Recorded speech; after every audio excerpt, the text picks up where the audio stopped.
Hello, and welcome to the Lighthouse Brand Builders podcast.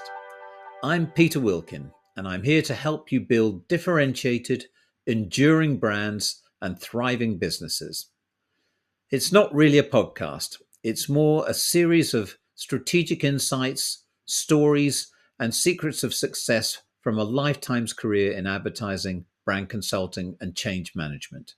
The thread that binds them is brand-centered management, the trademark brand building process and philosophy I developed with my partners at the brand company over 20 years ago that's since been embraced by thousands of brand professionals and some of the world's most iconic brands. The 4Ds process and brand DNAs have become well known in brand strategy circles. The focus here is practical advice you can apply straight away to your business. It gives you a glimpse inside the Lighthouse Brand Strategy Academy, our online coaching program, where we aim to democratize effective brand strategy. So come with me, take a step inside the virtual lighthouse. Welcome. One of the areas that we've mentioned is Leo Burnett Malaysia, and there were several stories from that era that make good points about brand building. And I've tied back to earlier stories about arriving in the middle of the Asian economic crisis and it really being a difficult time for advertising agencies with the market collapsing and people pulling all their ad budgets.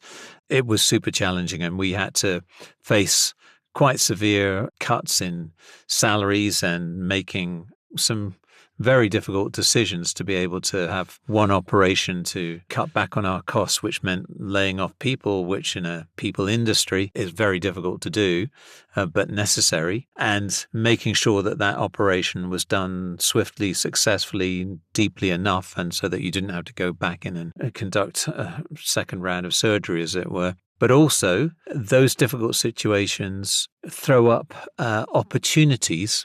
I guess this is falling into zigging, not zagging territory again. They offer opportunities for those people with a vision and the courage, if you like, to do things differently. And we did have some advantages relative to our competitors in all of this turmoil that was going on.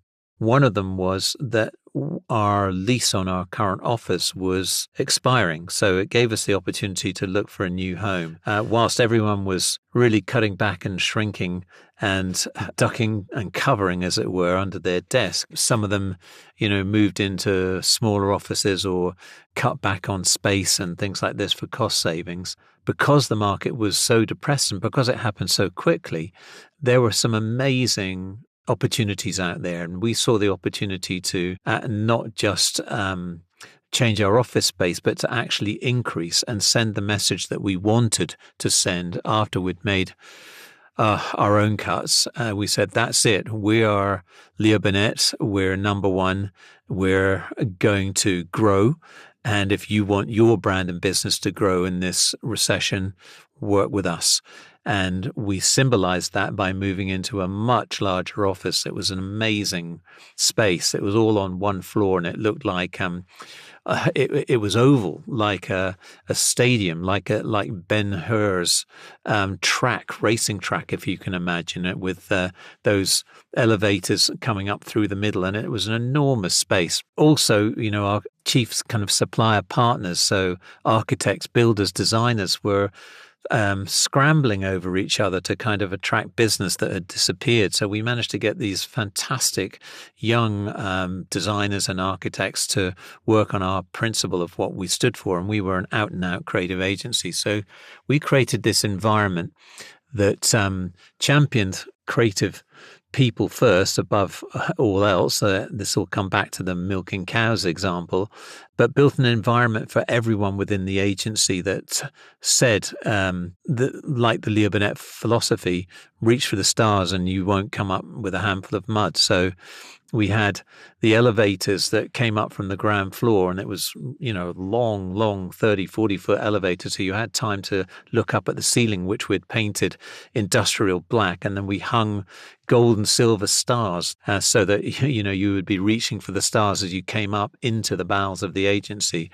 It opened up and we had a huge full-size snooker table in our reception area. Forget about the chairs, where everyone would come, and we would have clients come and literally there to stay and play snooker. I had to boot our chairman off the table quite a lot. He became a very good snooker player. And for our American listeners, it's a variation on pool, right? Yeah, snooker, is the one, played on those super large tables with the red and the colored balls that you have to pot in order. And there's a nice kind of twist in snookering. Snookering being when you're trapped, when the cue ball is trapped behind another ball that you have to do a trick shot to be able to get out of to avoid a penalty.